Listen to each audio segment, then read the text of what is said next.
Prison can be a dangerous place. There's a lot of don'ts that pertain to prison, but one thing you absolutely don't do is touch someone's food in prison. Oh man, that subject to get your noodle pushed all the way backwards touching somebody's food. But before we get into this video, please feel free to like, comment, subscribe, definitely share, you know what I mean? Hit that notification bell so anytime I drop some new content for you, you know that I've dropped. See what I'm saying? But yeah, it was a particular situation to where a guy, I don't want to use his name, um, pretty large guy, man. I would say he was every bit of 6'3", 250. Been locked up a lot of years in prison. So he was really institutionalized. He was used to things being a certain type of way. And, he was cooking his food one day.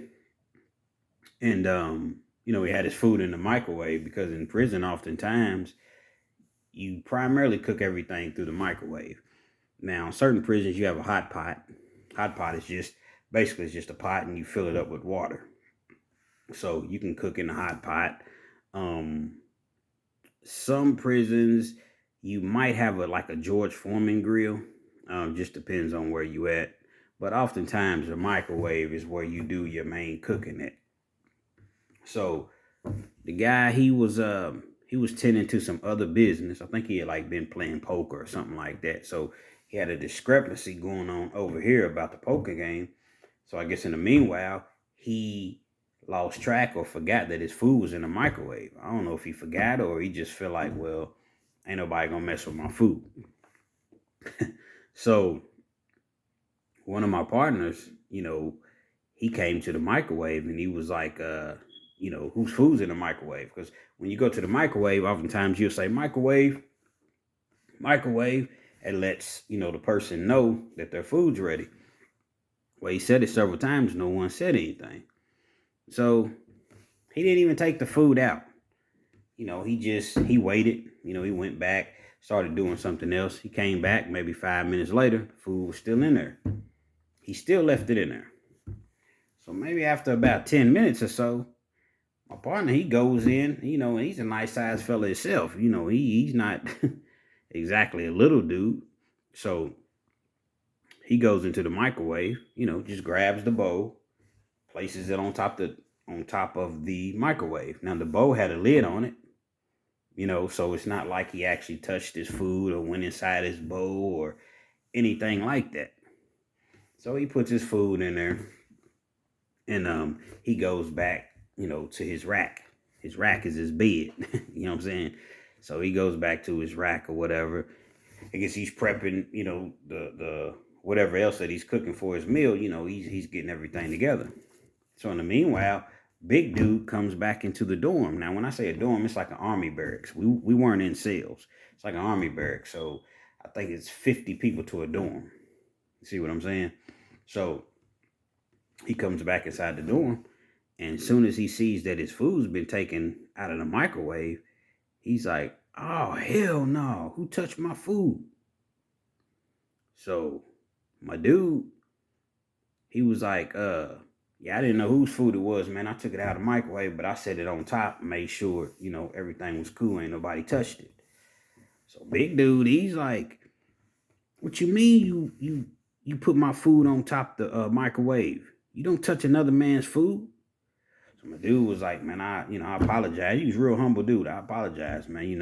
So I let it sit for 10, 15 minutes before I touched it. I kept saying, whose food is it, So big dude, he wasn't trying to hear none of that. I don't care if it's sitting there 30 minutes. You get your wig split behind the fence. See, we was at a camp.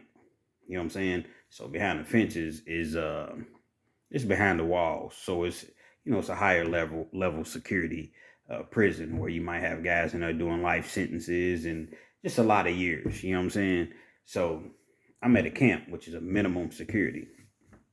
So, big dude, he's kind of throwing his weight around. You see what I'm saying? Because to be honest, behind the fence, I don't think he really would have acted like that. You know, maybe with certain people, he would have maybe picked his battle, but I don't think he necessarily, because you got killers, man. You down there with some real killers, man.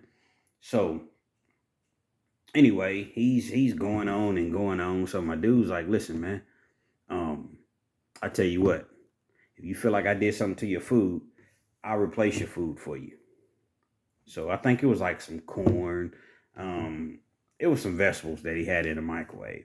So my dude was like, look, man, I go, if I don't have it in my locker, I go and try to find it. You know what I'm saying? Get your food back to you that way. You know, he's trying to be cordial about the situation. Well, big dude, he just steadily, just running it and talking. You know, he's so big, so he's kind of used to dudes just, bowing down to him, you know. So after so long, my dude was like, look, man, I took your food out of the microwave, man, because you didn't come back in, man. I did it and I can't take it back. So what you want to do? So when he said that, big dude, you could just kind of see like he didn't expect that. He didn't expect anybody to, buck up to him. And like I said, my dude, he's real humble, man. He wasn't even trying to, get into it, but you only going to take so long. You see what I'm saying? You only going to let a person talk to you so crazy. So my dude was like, I offered to give you your food back. You keep running it. Like I said, ain't nothing I can do about it. I can't take it back. So either we going to accept it or we going to get on into this bathroom and we going to go for what we know. When you get called out to the bathroom or you call somebody to the bathroom, it's time to get down. You know what I'm saying? It ain't really too much left to talk about. Once you go into the bathroom, man, it's you better get down. So big dude's like, yeah, all right. He was like, you lucky I'm getting ready to go home, man. He said, you lucky I'm getting ready to go home. Then he got to talking to jail, prison lingo. They need to get me away from here. You know what I'm saying? They need to get me on away from here. Get me back behind the fence, So I'm saying that was a situation that fortunately it didn't go left. But it definitely could have. It definitely could have.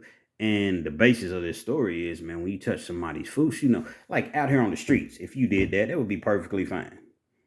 Most people are not gonna, you have some people that still have a problem with, don't get me wrong.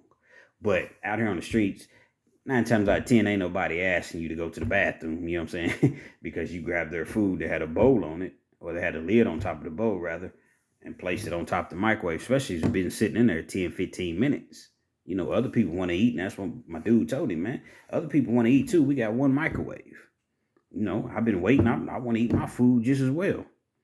So with situations like that in prison that might be minor out here on the streets, that could really, really turn dangerous. But I'll say, never, ever touch anybody's food in prison. I don't care how long it's been in the microwave, man. You let it sit and you allow them to come and, take it out. Because if you take it out, and especially if you can't defend yourself or, you're not really looking for, no drama or anything like it, man, some things might happen. You subject to get your noodle pushed all the way backwards. If you like the video, like, share it, leave a comment or two, you know what I'm saying? Subscribe if you haven't already subscribed. Hit that notification bell. Got plenty more true stories just like these. Real Kens TV. We out.